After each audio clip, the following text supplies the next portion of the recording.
Bon, on est reparti. Allez, une nouvelle journée au bureau, j'ai envie de vous dire. Donc bon, autant profiter de l'instant, pourquoi pas. Qu'est-ce que je raconte? Bon, let's go, allez.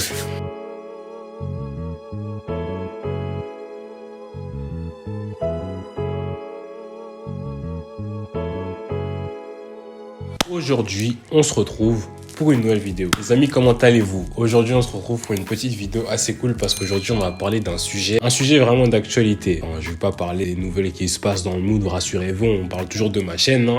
Mais c'est parce qu'aujourd'hui, j'ai parlé d'un topic que je trouvais qui était vraiment intéressant parce que c'est un truc que beaucoup de gens font et je trouve que c'est dommage parce que, en fait, en général, c'est souvent un truc qui réduit leur champ d'action, entre guillemets. Vous avez lu le titre de la vidéo. Aujourd'hui, on va parler de règles vestimentaires que vous ne devriez pas appliquer ou du moins des règles vestimentaires que j'ai l'impression restreignent un petit peu votre champ d'action, votre possibilité de vous habiller et des trucs aussi en général qui devraient être à éviter ou du moins à réévaluer. C'est ça le bon mot. Je pense que c'est ça. On a tous un peu dans notre entourage des espèces de règles qui sont instaurées entre guillemets de je ne sais où, j'ai envie de vous dire, que vous faites, j'ai fait auparavant et qui devraient potentiellement évoluer au fil du temps. Donc voilà, sans plus tarder, je vais arrêter de parler, on peut commencer tout de suite la vidéo. C'est parti. Donc, comme j'ai dit dans la vidéo, il y a toujours des règles un petit peu qu'on s'applique, qu'on s'appliquait, s'applique toujours un peu comme des citations, j'ai envie de vous dire, que les gens font et qui pourraient être modifiées en général, mais les gens n'y pensent pas forcément. Et c'est pour ça que je fais cette vidéo, j'ai envie de vous dire. On va commencer avec la première règle entre guillemets. Et c'est moi-même une règle que je prône sur ma chaîne, mais c'est toujours à nuancer. Alors, la première règle, c'est que les vêtements doivent toujours vous fitter, ou du moins, on doit toujours être vraiment sur mesure à votre taille, vraiment sur mesure. Vous voyez ce que je veux dire? C'est vraiment un truc que je vous dis tout le temps. Il faut vraiment que les vêtements aillent avec votre morphologie. Ça, c'est un truc que je dis souvent, que je prône dans mes vidéos. Ce qui est vrai dans les faits, parce que quand un vêtement ne va pas avec votre morphologie, il vous taille pas vraiment comme il devrait vous tailler. Et du coup, de ce fait, il fait plus ressortir le mauvais côté de votre musculature, entre guillemets. Supposons que même moi, dans mon cas, je vous ai déjà dit plein de fois, j'ai vraiment des longs bras. Et du coup, si je porte des t-shirts qui sont plus ou moins courts, ça fait ressortir mes longs bras. Et c'est pas ce qu'on veut. Mais s'il y a bien un truc que je suis fan, vous avez sûrement dû remarquer si vous me suivez sur Instagram, etc., c'est les coupes. Et c'est vraiment un truc qui est super important, l'oversize. Moi, c'est un truc que j'adore vraiment, personnellement. Je sais qu'il y a des gens qui viennent de vraiment aborder le sujet et je vous dirais toujours de tenter un petit peu l'oversize. Vous n'avez pas besoin de faire toute votre garde-robe en oversize. Et ce que je vous dis, c'est que balancer avec quelques pièces oversize peut vraiment améliorer votre garde-robe. Déjà d'une, vous avez l'air peut-être plus confortable et vous êtes plus confortable parce que généralement, les pièces oversize, c'est des pièces un peu avec des crewnecks, avec des pulls, des t-shirts, etc. Vous pouvez voir qu'à travers le temps, ça commence de plus en plus à venir avec le loungewear, etc. Mais aussi, ce changement de coupe, ça apporte de la perspective sur vos tenues et c'est ça aussi qui va vous faire ressortir sur vos outfits. Donc voilà, la première règle qui est que les vêtements doivent toujours être sur mesure à votre taille, vraiment très collés sur vous. C'est pas forcément vrai, mais c'est pour ça qu'il faudrait aussi implémenter de l'oversize. Mais aussi, ce que je tiens à dire aussi, c'est qu'il y a des moments, forcément, avoir un vêtement qui est à sa taille, c'est très logique. Je me vois pas porter un costume qui est 3 fois plus grand que le mien. Ça existe, mais moi, je trouve que personnellement, il y a certaines sapes qui doivent rester à votre taille. Par exemple, moi, je sais que j'ai beaucoup de pantalons à pince qui sont vraiment très oversize, mais j'ai toujours aussi quelques pantalons à pince qui sont toujours à ma taille, un peu plus court, 7, 8e, etc. Si vous voyez ce que je veux dire. Ce qui m'emmène à mon point numéro 2, vraiment, s'il y a une règle que les gens font que je ne comprends vraiment pas et qui est vraiment dommage, c'est le fait de porter certains vêtements en fonction d'une saison. Je m'explique. Il y a vraiment souvent des moments où, par exemple, il y a une saison et on se dit que non, franchement, ces vêtements-là, ils sont vraiment faits que pour l'hiver. Ces vêtements-là, ils sont vraiment faits que pour l'été. Et c'est bon, du coup, pendant l'hiver, vous êtes vraiment en train de tège une partie de vos vêtements dans l'armoire et vous les reportez pas. Moi, je trouve que c'est plutôt penser à l'envers parce que ce serait mettre de côté la moitié de votre garde-robe uniquement parce que c'est une question de saison. Alors forcément, avant de me dire, mais Lenny, tu doutes bien que j'ai pas porté un short en hiver, etc. Calme-toi, j'ai pas fini.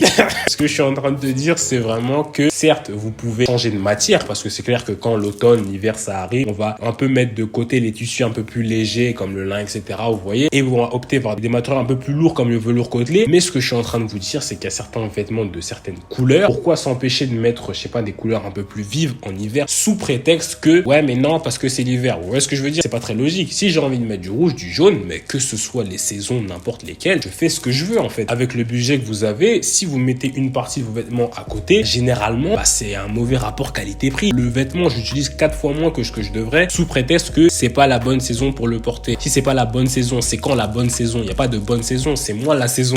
Tu vois le délire ou pas? Donc c'est pour ça que je vous conseillerais toujours de vraiment toujours à rocker vos outfits et surtout vous fier aux différentes couleurs qui peuvent aller tout au long de l'année. Alors certainement, il va faire un peu plus frais, du coup les teintes vont pouvoir changer, qui vous vont mieux, etc. Et s'il y a vraiment une couleur que vous aimez, pas moi, un crewneck d'une certaine couleur pendant le printemps et vous voulez le porter pendant l'hiver, mais allez-y, faites-vous vous kiffez, j'ai envie de vous dire. Franchement, vous mettez pas de propres barrières que je considère comme, entre guillemets, inutiles. C'est vraiment ça le concept. Une autre règle que j'ai encore vue vraiment très récemment, et j'en avais déjà parlé dans une de mes vidéos, mais c'est très important que j'en reparle encore ici, c'est un petit peu la règle, vous savez, au niveau des accessoires, parce que j'ai envie de vous dire, les accessoires, ce n'est plus une surprise, c'est vraiment une histoire d'amour, j'adore les accessoires, que ce soit boucle d'oreille, collier, montre, etc. De toute façon, le descriptif, je vous le fais à chaque vidéo, vous avez l'habitude. Mais s'il y a vraiment un truc qui m'a étonné, c'est parce qu'il y a beaucoup de gens qui m'ont dit vraiment, enfin du moins de mon expérience durant ma vie, etc. Vous avez compris, il y a vraiment beaucoup de gens qui m'ont dit vraiment faire attention, pas mélanger l'or et l'argent. Et du coup, moi, ça m'a fait tilt, tu vois, parce que en fait, je sais pas, et j'ai vraiment l'impression que c'est une règle qui est un peu partout. C'est un peu ce principe de faut pas mixer et matcher matériaux qui sont l'or et l'argent. Mais moi, je trouve que c'est pas très logique parce qu'il y a vraiment des moments où l'or et l'argent, ça peut faire très joli sur un outfit. Mais je pense que le problème, c'est la manière dont c'est agencé. On avait déjà parlé sur une vidéo dans mes accessoires, je pense que je vous la linkerai un peu dans le i ici. Je sais plus trop c'est laquelle, mais je sais que je parlais déjà de ça où je donnais des conseils sur comment porter de l'or et de l'argent. En gros, si vous voulez, par exemple, tout simplement, il y a un truc tout con, enfin,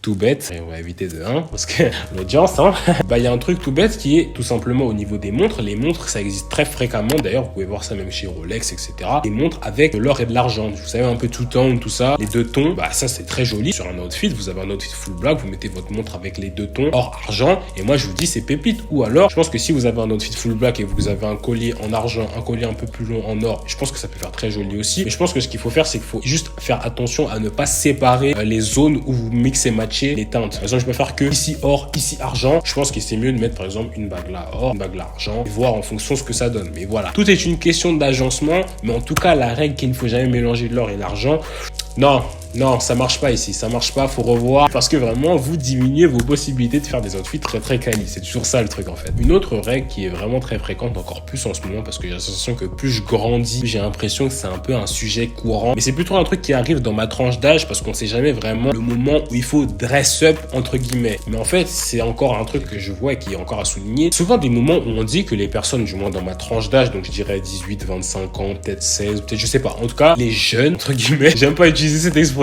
mais c'est, je pense, le truc qui peut plus me représenter. C'est un peu le truc qui disent que les jeunes ne peuvent pas dress up. Dress up dans le sens où, comment représenter ça de manière un peu plus simple. Vous pouvez un peu passer d'un flow un peu plus casual à un flow un peu plus classique, si vous voyez ce que je veux dire. Remplacer vos streetwear en des pantalons à pinces, des chemises, etc. Moi, c'est un truc qui est encore plus courant. Je parle de ça parce que je sais qu'il y avait quelqu'un qui m'avait parlé dans mes DM et qui m'avait dit, ouais, Lenny, tu penses pas que c'est un peu trop tôt pour porter des mocassins?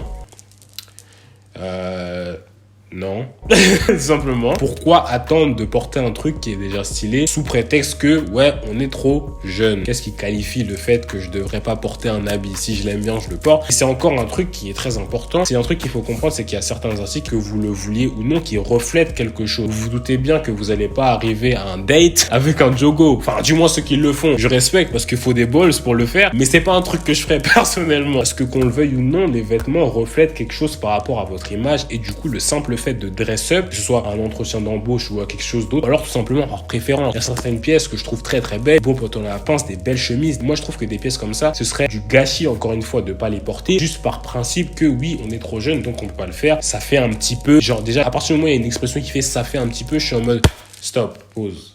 Pause. On va se calmer, c'est encore moi qui porte mes propres vêtements, donc voilà. Ne vous limitez pas à une seule case, c'est ce que je vous dis tout le temps, c'est super important de diversifier, que ce soit les différentes coupes, les différentes formes, les différentes matières, et même les différents styles vestimentaires. Moi je trouve ça toujours cool que ce soit des personnes qui sont full minimalistes, ou du moins des mecs qui sont un peu plus bold, qui portent des outfits avec voilà les couleurs, du moins d'autres personnes aussi qui aiment bien tout ce qui est des trucs un peu plus classiques, tout ça. Moi j'aime bien mixer et matcher tous ces styles-là, essayer de faire des trucs qui vont le mieux à ma personne. Mais s'il y a bien un truc que vous devez retirer de cette vidéo-là, c'est le simple fait que vous pouvez dress up, vous pouvez entre guillemets élever votre style vestimentaire à passer d'un flow un peu plus casual à un flow un peu plus classique quand vous voulez, parce que ça dépend de vous, c'est vous qui portez les vêtements, et si vous vous sentez mieux dans votre peau, vous avez plus confiance en vous avec des vêtements comme ça, mais allez-y, vous faites-vous plaisir. Je sais que moi littéralement il y a des profs qui vont en costume tous les jours en cours, et moi je me dis toujours, mais vous savez, vous n'êtes pas obligé de mettre un costume tout le temps, mais tu sens que le boug il est vraiment à l'aise dans cette idée de mettre son costume, donc je suis en mode bon, tu vois que le mec respire en place, donc je suis en mode bon, c'est même mieux que je fasse pareil, parce que sinon c'est peut-être moi le problème et non pas la personne, tu vois ce que je veux dire? Et c'est un peu pareil. Mais globalement, je pense que ce qu'il faut retenir de cette vidéo-là, c'est le simple fait de ne pas se brider. C'est vraiment le truc qui est super important que je voulais rajouter à la fin de cette vidéo-là. Parce que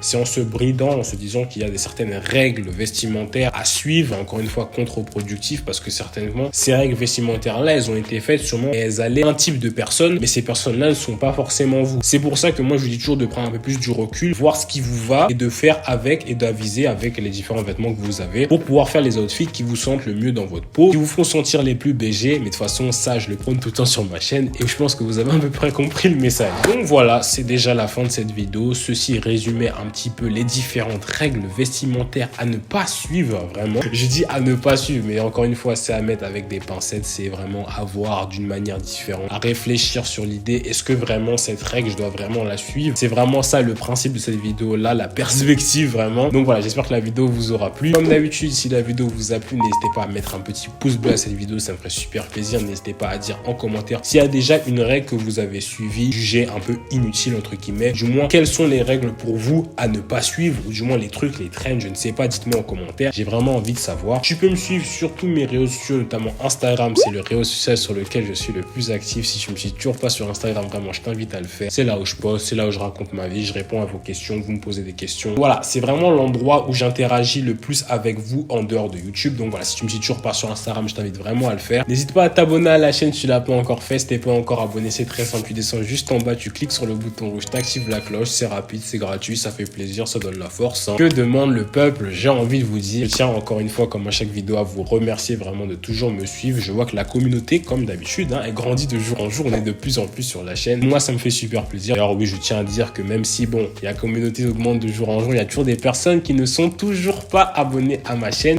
Là, on est passé à 70 ou 80, mais il y a toujours une grande majorité des personnes qui sont toujours pas abonnées à ma chaîne. Donc voilà, si t'es pas encore abonné, abonne-toi. Du coup, nous, je pense qu'on va se retrouver la semaine prochaine pour une nouvelle vidéo. Et d'ici là, moi, je vais vous dire comme d'habitude, à la prochaine.